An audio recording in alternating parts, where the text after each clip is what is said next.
In this video, I'm going to show you how to use Google Fonts with your website.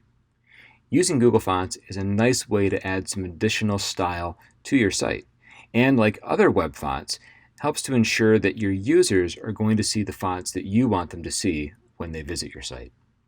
You can search for fonts by category, by language, or by specific properties for a font. For this video, I'm just going to choose Lado. To choose it, I click on the tile, and that opens the Lado page.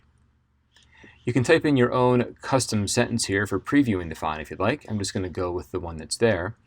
And then you can also see that if there are multiple styles for that font, they're all going to be displayed. I'm just going to use regular 400 for the example here. So I'm going to click on the Select This Style button that's on the far right. Now, one of two things will happen when you click that button. A pop-out on the right might show up immediately, or you might get what just happened to me. The Select This Style button changed to remove the style, but there's no pop-out to actually get the information you need for the font. If that's what happened to you, go to the top of your browser window, and there's a little button here, and if you mouse over it, it says View Selected Families. If you click that, the pop-out will show up over on the right. There are two things in this window on the right that we need. We need this information here. This is link information for being able to connect your site back to Google so the fonts can actually load. There are actually 3 link elements here, and all of them, as it says right here on Google Fonts, need to go into the head of your HTML document. So I'm going to do that first. I'm going to highlight those, copy them, go over to Dreamweaver, and I'm going to place them right under some other link elements I already have in the head. There they are.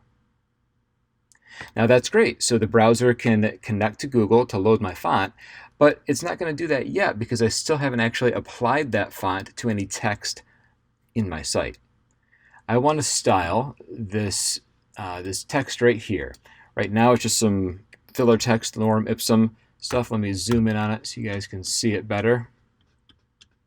There we are.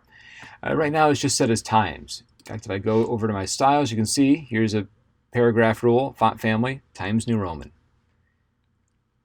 I'm going to jump back over to the Google font site, and that second thing that we want to copy is for the CSS. We're going to copy the font family property in the value Lado sans serif for our paragraph rule. Copy that, go back over, and I'm just going to highlight what I already have there, so when I paste, it'll just overwrite it. And we can see immediately that the font has changed. You'll notice that it's not just Lado that came in, but Lado, sans serif. So if you're not familiar with font stacks, that's what this is. If for some reason Lado's not available, the user's browser will just go to whatever their default sans serif font is. Best practice is actually to include some other fonts so that you as the designer still have some control over the fonts that are going to be displayed for your users. When you build your font stack, you want to use fonts that are in the same category. So Lado is a sans serif font. That's why we have just the default sans serif here if it doesn't work. Another one that we could use would be Gil Sans. And in fact, if you're using Dreamweaver, it's going to suggest a whole bunch of other sans serif fonts to you. I'm just going to click on this list they have right here and let it fill everything in. And now I have a nice big font stack. And if Lado fails, it'll go to Gil Sans and so on. If you want to make sure your font's working right, which is a good idea, you can also put in a font that you know is going to be very different as the second one in the stack. So I could put in Times New Roman. And when I do that, it doesn't take effect. I don't actually see it. So that tells me that Lado's working correctly.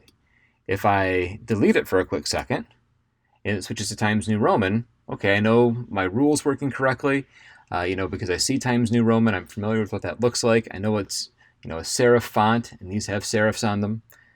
I can paste that back in, there it is, and it goes back to that font from Google. Now, it is important that you actually just copy and paste the CSS information from Google instead of just typing it. One common mistake that people will make if they choose to type it instead of copying and paste it is they lose these little single quotes. You need those single quotes. So always better to copy and paste that over from Google. I'm going to delete Times New Roman, so my font stack is back to being all sans serif font. And there we are. That's all you have to do to apply Google Fonts to your project.